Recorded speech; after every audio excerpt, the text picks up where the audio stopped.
Okay, kia ora koutou. Let's get this thing started. All right, it is 3 o'clock. Welcome from wherever you're joining us. My name is Thomas McGrath, and I'm going to be your host today for our live, get it live, Q&A. Today we're talking about writer's block. I stole you again, Dan. If you are sitting at home or at work or wherever you are and you have troubles beginning writing, you get stuck anywhere along the way, this Q&A is for you. All right, so we're aiming today to give you practical tips to bust through, to break those blocks so that you can write some good stuff, so that you can meet your deadlines, any kind of writing that you're doing. We're going to be aiming this Q&A at you. This webinar is hosted by Write Online. So if you don't know what Write Online is, you might want to do a little side Google Write Online, or go to writeonline.co.nz. It is our wonderful library of micro-learning videos made by our wonderful Write consultants. You can learn just about anything that you need to know about writing or the writing process, and even lots of other professional skills. You can do it at your own pace, and you can try it for a week free. So go to the website, see if it's for you, and have a go. And in the meanwhile, enjoy the Q&A. We've got two great consultants from right here. We've got Ryan Tippet and Daniel Androutsos. Ryan, tell us a little bit about yourself and tell us where you're joining us from. Yeah, kia ora koutou. I am a member of the Write Documents team. I'm a plain language consultant. So that means I'm involved in editing and writing and reviewing and doing all sorts of things with documents for a wide range of clients, all types of documents. And I'm joining from Dunedin. Before I joined Write, I was in comms and local government. And before that, I did my PhD at Otago in communications. Awesome. Kia ora, Ryan. Thank you for joining us. And Daniel, tell us where you're joining us from and just a little bit about yourself. Kia ora koutou. Yeah, my name is Daniel Androutsos. I'm here in Wellington, born and raised, but got Greek and Polish roots. So I'm a plain language consultant too, but I work on the training side. So I run workshops trying to teach people how to communicate better with their readers. I have a background in legal publishing and teaching English as a second language. Yeah, it's kind of fun pulling on both of those aspects of my knowledge to help people find better ways to communicate with plain language. Great stuff. Kia ora. Okay, now this is a live Q&A. We have lots of stuff to talk about. It's a really big topic. So if you are sitting wherever you are and you've joined us and you would like one of our wonderful consultants here to answer your question, maybe you've got a really specific thing that you want just a little bit of guidance on, you can submit that question in the Q&A function down the bottom. So click the Q&A little bit on the bottom of the ribbon there, type in your question, and we will do our best to get through as many questions as we can in the time that we have. We're going to keep this to a nice tight half an hour. So let's get straight into it. Now, the first prompt I'm going to give our consultants is for their top 3 tips. It's nice to have a few takeaways to begin the session straight in there. So once we get a few questions rolling in, we can start going on to your questions at home. Again, go into the Q&A function, not the chat. All right, so Ryan, I'm going to put you on the spot first. Give us your top 3 tips. If you were going to give someone some advice about getting through writer's block, what would you say? Yeah, okay. So my first tip is to actually change your writing medium, to take your fingers off the keyboard and swap over to pen and paper. Get writing either full sentences and paragraphs or in really kind of a schematic mode. This is what I would always do when I got stuck writing something at uni. Just pull away from the keyboard and try to kind of map out what it was I was trying to say. Just bullet points, headings, arrows, diagrams, smiley faces, whatever it was that helped me to understand it. And the reason I think this works is because often when we have writer's block, when we get stuck trying to put something exactly the way it needs to go, the reason is because we actually got kind of a block in our thinking.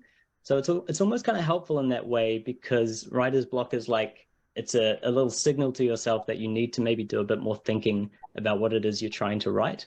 So I would just pull away, sketch it out, map it out, even try and find a way to visually represent it with diagrams or something, and that would give me a way through the thinking obstacle, and then I could write it. So that's my first tip. Try pen and paper, and don't worry about scribbling all kinds of lines and things that would look like a ransom note if someone else found it.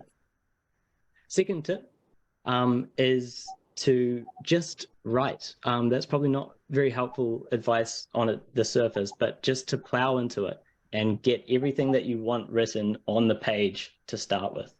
Because that's actually the hardest thing, is getting that initial set of words down. And then through revising and editing, that's when you actually lift it to a high quality piece of work. But you can't do that until you have that first block of text on the page. So write like no one's reading, basically. I kind of think of it like painting. If you were to paint a still life, like a bowl of fruit, you wouldn't go straight to the skin of the apple and start doing the detail and the light bouncing and so on. You start by laying that foundation, just those shapes, the blocks in, and then going over it multiple passes. And it's the same with writing. You just need to get that foundation down. And then by editing, revising, finding the connection, shuffling things, deleting the stuff you don't need, that's how you shape it into something useful and something that sounds nice and easy to read. And the third point I thought I'd just talk about working from home, because I've been working from home since about March 2020, if that rings any bells. And I know a lot of people struggle with it and find that working from home, it's really easy to get distracted and get blocked. So I just thought a quick tip on that, which I know is not really practical for plenty of people, but what I do is I just have a separate space. I'm fortunate enough to have this space upstairs that was basically just storage before COVID, and is now my work from home office. And having that separate space where you can treat it as your workplace, basically. It's somewhere you're physically moving to that's not your couch or your kitchen or your living room. That makes a big difference. So those are my top 3 tips overall. Cool. Yeah. Jeepers, Ryan. There's a lot in there. If you've heard someone in something and you're listening and you would like to know more, pop a question in the Q&A. If something, Ryan has triggered a question that you would like to ask. Thank you, Ryan. That is already some amazing tips. Daniel, what would you say? And what are your top 3 things that you would suggest to someone who is currently sitting there going, oh, it's just not coming out?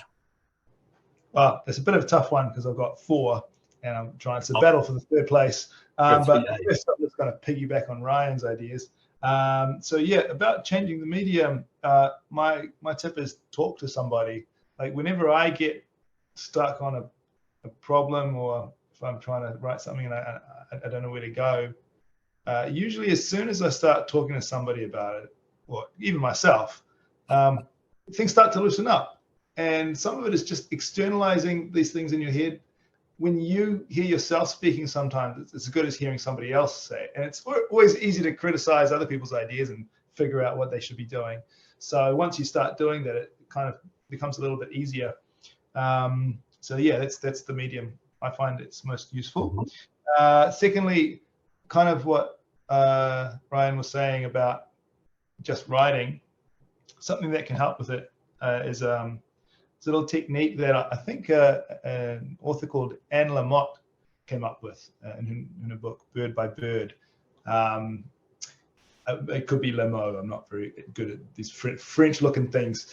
But anyway, I came up with this idea that when you're starting a project, starting to write something, at the top of the page, you should write rubbish first draft. And the word she used is not rubbish, it's an expletive, but we're keeping it G here. So if you search Anne Lamott first draft, you'll find out what it really is. But the idea is you're letting yourself know that this is not the finished article.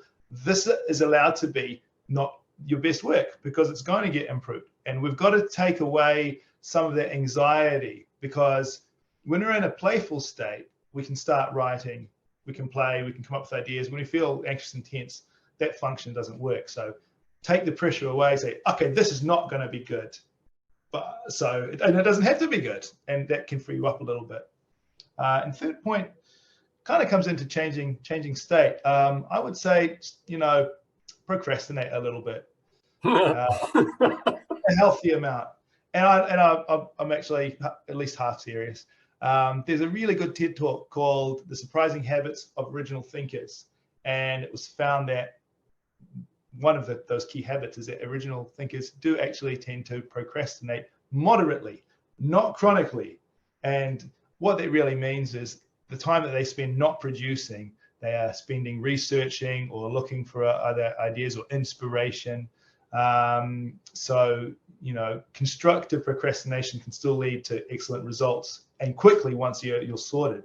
But really, you want to make sure that you're in that positive mode, that positive state to allow yourself that playful attitude. And sometimes just a little bit of distraction might be the trick, as long as you're keeping an eye on yourself. Whew. Was that 4 or was that 3? No, I saved one. I saved one for later. Oh, okay, good. We've got some firepower. So hold on, everybody. If you thought that our wisdom was going to end there is more. All right, let's go to a question from our audience. Again, those of you who have just joined us, you can submit your own questions in the Q&A function down the bottom there. Right, this first one is from Sarah. So I'll read out verbatim. Had writer's block and completed introduction. Now going back to fix introduction. Seem to be doing this often.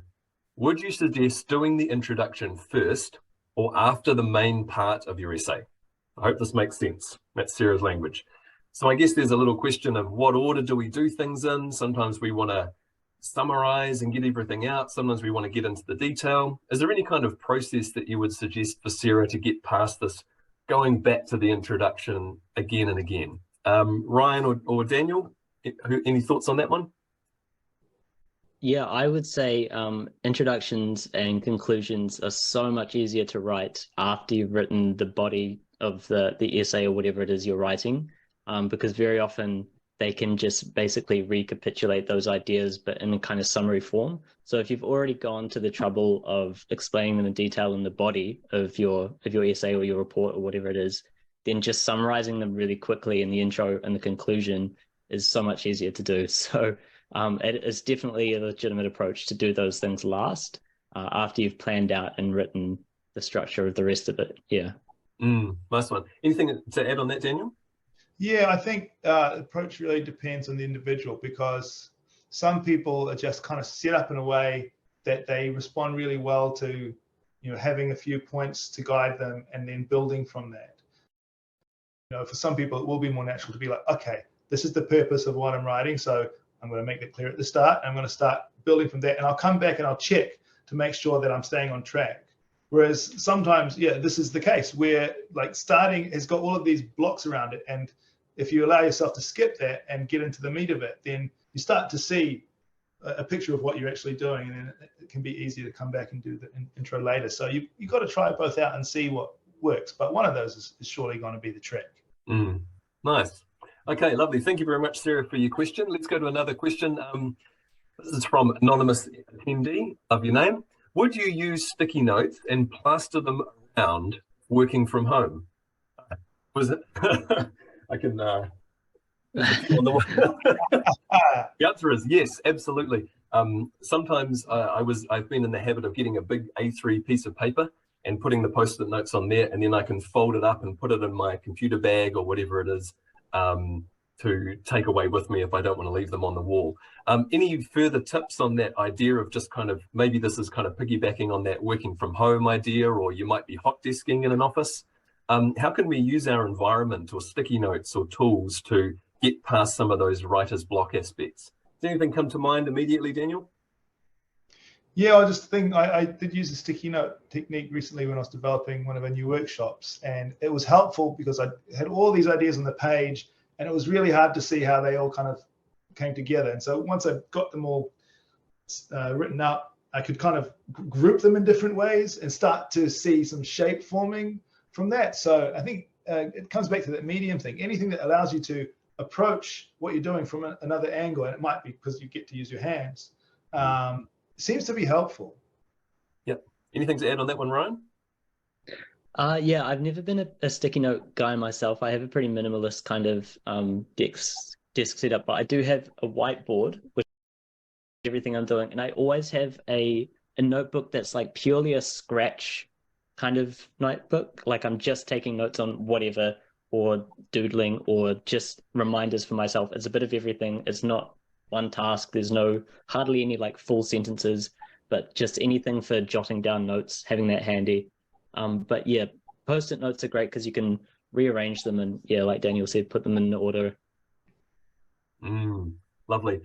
Hey, I've got a question about those people who are watching who are brain dumpers. It can be a really a good thing, or a lot of people will sit down and if they're not quite sure, they will do a first pass, that rubbish first draft maybe, Daniel, and they get a big wad of text on the page. What tips would you give to people who they've got their brain dump in front of them, but they just, what do you do next with it? Any tips on that one? Go Ryan first. Yeah, I would just put lots of line breaks between the paragraphs. That's where I'd start. And then I'd put the headings in, and then I'd shuffle everything into a rough, like thematic order and just arrange things that way. And then I'd start deleting anything that's repetitive, and then adding connections between things, and then sharpening. That would be sort of like 4 editing passes that I do to take a just block of direct brain to page text, and start shaping that into an actual document with a structure and ideas and connections. Nice. But yeah, start by just spacing it out. Nice. Daniel, any thoughts on that one?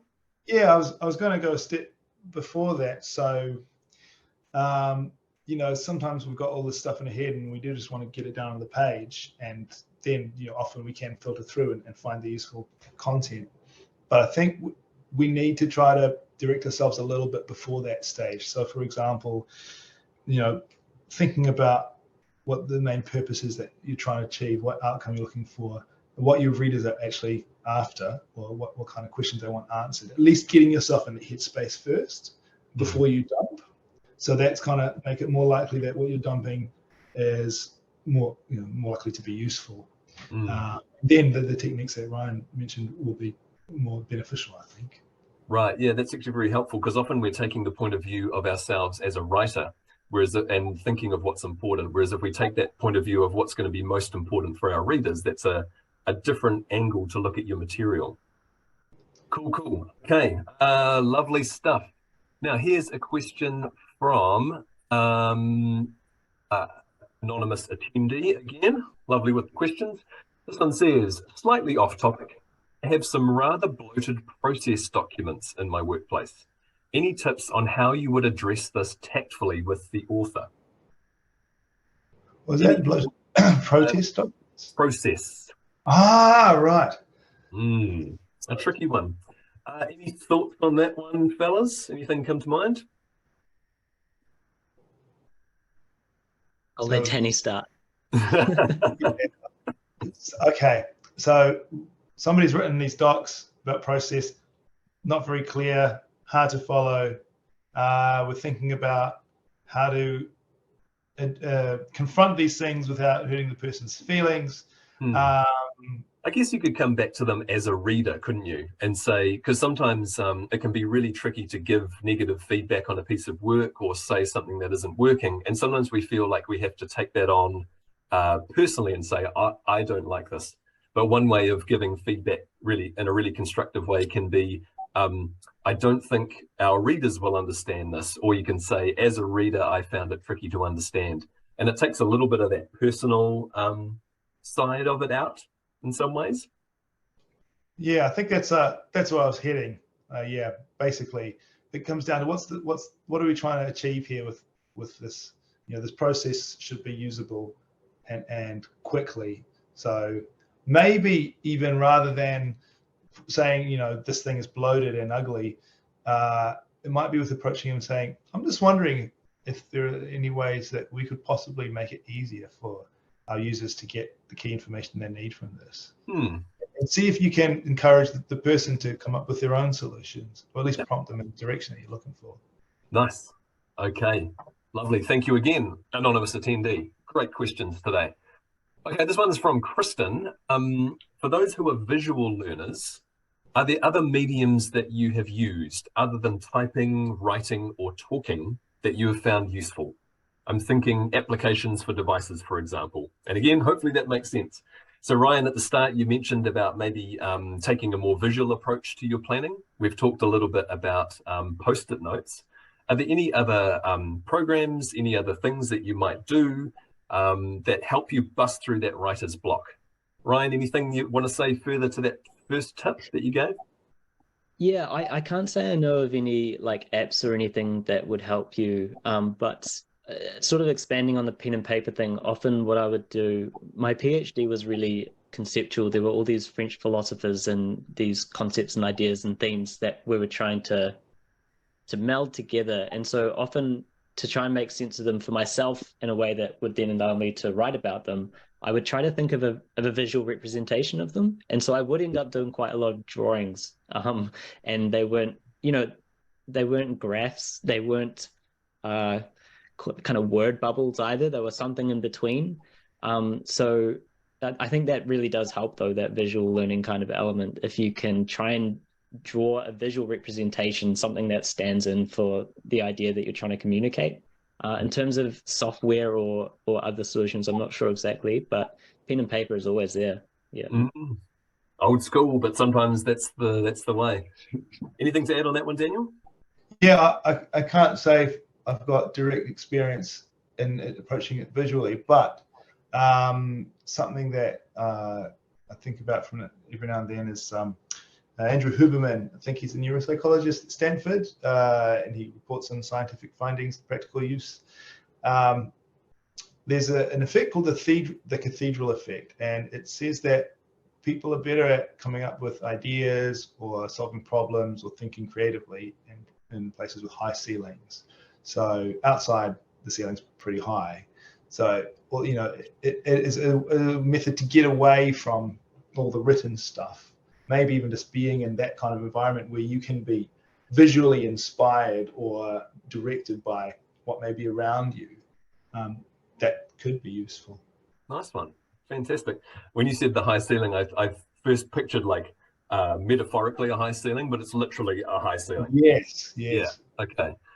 All right. So let's keep moving on. Lovely. And again, if you think to ask a question to our lovely consultants, put it in the Q&A function down the bottom. We've got a few more minutes left, so let's keep going. So Janina has a question here.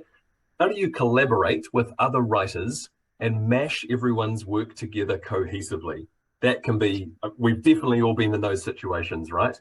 So there's a few things here. Maybe we've got a group task and we need to begin. What's a good place to begin there? We can talk about, once we've got maybe a few different drafts, what are some ways to get these things together? How do we collaborate and how do we get past those difficulties of collaborative writing? Anyone keen to start on this one? Yeah, I think as much as possible, having one person whose job is to kind of give things a consistent voice is really helpful in the editing stage and tying everything together. Not always the easiest thing to do, but if you sort of break up writing tasks into components, get people to contribute different elements, and then have one person whose job it is, who's kind of got a bit of authority maybe, or enabled to overrule others on certain calls, just to give everything a kind of cohesive sound to it and make sure it runs together in a structurally sound way. That's always helpful, not always possible, but that would be my suggestion, is to have that one person who's maybe best at establishing that tone. Mm-hmm. Mm-hmm. Lovely. Yeah, I'm going to make a sports analogy. Like the best teams seem to excel when everybody's really clear about their roles. And of course, there's somebody who's calling the shots, but allowing everybody to perform to their best ability in specific roles. But those roles have to be really clear. So, I think part of the collaboration is it needs to be well guided, and it needs to be understanding of who is kind of making the final call on these things. But the key is to make sure everybody feels like their input is appreciated, and if you get that right, then you'll be able to recognize what people are going to do well, and give them tasks that are going to be more likely to run to their strengths. But I think that conversation needs to be had right at the start, so it's really clear, so everybody buys into it. Definitely. And also further to that clarity of role, making sure that everybody has the same understanding of the purpose of the writing and who those readers are. Because sometimes I think the the collaborative process gets really messy when people have different ideas of what those things are, and you might clash over how something is written, but really when you look behind it, you've got a different idea of what it's trying to achieve. So those kind of, I guess, project meetings early on can be really important. Okay, anything else to say on collaborative writing? It's fun. It is fun. It can work very, very well. Sometimes you come up with way better stuff than you would have just by yourself, right? Okay, let's talk about, there's a little bit of a theme and some questions here about the idea of proofreading. And I think one of the biggest things that people can get stuck on when they're writing is they'll write a little bit and then they'll go back and they'll proofread it and they'll get the language just right. Or sometimes they'll sit there because they're really worried about making an error, or maybe they have, maybe they're thinking of the person that's going to be proofreading it and they're like, oh no, they're so much better at writing than me. Daniel, you mentioned at the start about making the rubbish first draft. Do we have any tips or anything for people who are sitting there really just looking at their errors, or they're thinking of the QA process down the line? Yeah, I understand that concern, and it's pretty natural to get wrapped up in those feelings sometimes, and it's debilitating, you know. And you know, the goal's got to be to step away from that somehow. Things to consider. Firstly, if you're working in an organization, you know, you and your colleagues are representing the organization, and it's never really just you. You know, whatever you write, it's not going out to represent you. It's you know, where you're working and everything around it. So if you can get yourself into that mindset, you might allow room for a bit more feedback and critical or constructive feedback, and you know, and questioning of some of your work, as long as everybody is pulling in the same direction. You know, like we're trying to make sure that our users or our clients get the information they need, and that we are representing these principles of our brand. Because yeah, if no one is going to get it right first time, like nobody, you know, and if you did, you'd be, you know, a genius pretty much.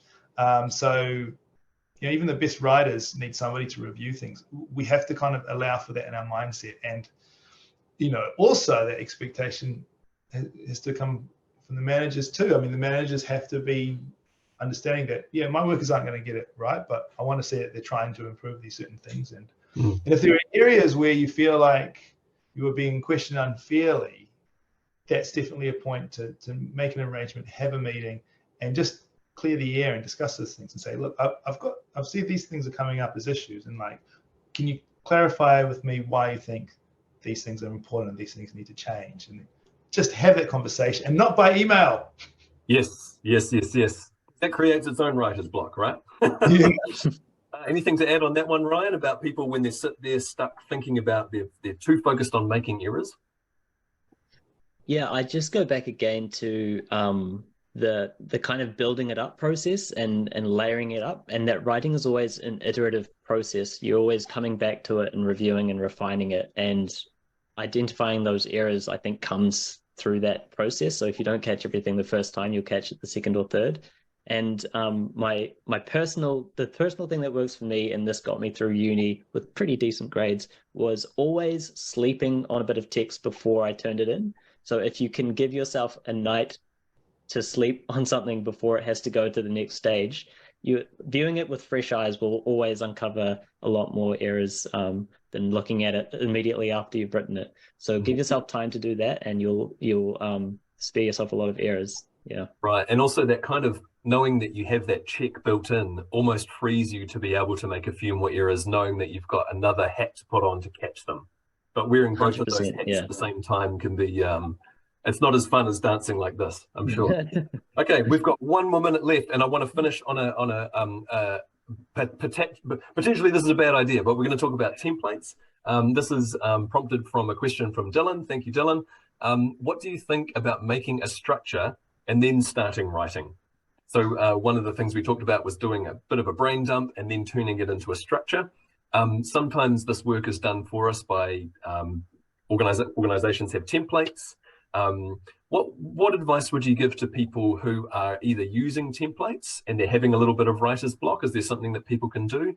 Or if someone is thinking of trying to get past writer's block, is it a good idea for them to make a template? On either of those points, who wants to go first? Yeah, I'll jump in. I think templates, if you're not using them, can make life so much easier, because just having those headings as a prompt to organize your thinking immediately just gets you over that first hurdle. If you're using templates, if you have the opposite problem, you're using templates and you don't know how to fill those headings, it might be that the templates need a bit of work, or the idea that the piece of writing that you're trying to fit into the template isn't quite compatible with it. And sometimes that's the case. You know, we've all had that experience of there's a heading, you need to put something under it, and nothing actually fits there. So that's possibly, you know, just a case where the example doesn't work with the template, or the template needs a bit of revision. But yeah, definitely a great tool to structure your thinking and just get you over that first hurdle to use templates. Lovely. Okay, and the last thought on this one, Daniel. Yeah, structure can be freeing, but it can be restricting too. I think the key is you need purposeful structure. So you need to, before you're actually trying to structure your stuff, you've got your basic concept, you've got the basic points you're trying to make, with at least the outcome that you're looking for. And so you feed that into the structures. The structure should be serving that. It shouldn't be structure for structure's sake. And then you're actually, your structure's facilitating or helping you to, move in the direction you're trying to go. And then you can feel free to brain dump in those little section areas, because at least it's quite directed at that point. And then you can come back and tweak it, but you've already got something that's half cooked. Lovely. Okay. Fantastic, fellas. Awesome. Thank you, everybody, for joining us.